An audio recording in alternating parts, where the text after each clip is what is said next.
Hello guys, this is Rome Tips. Today I show you how to make a column chart in Google Sheets.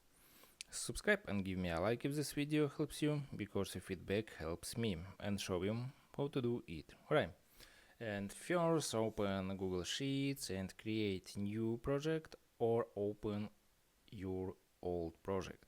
Okay, open project and category and amount. Okay.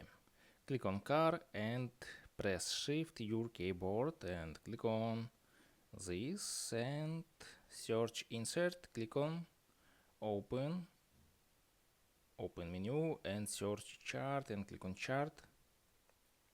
Okay, and search right corner chart type and click on this, scroll down and search column and click on column chart.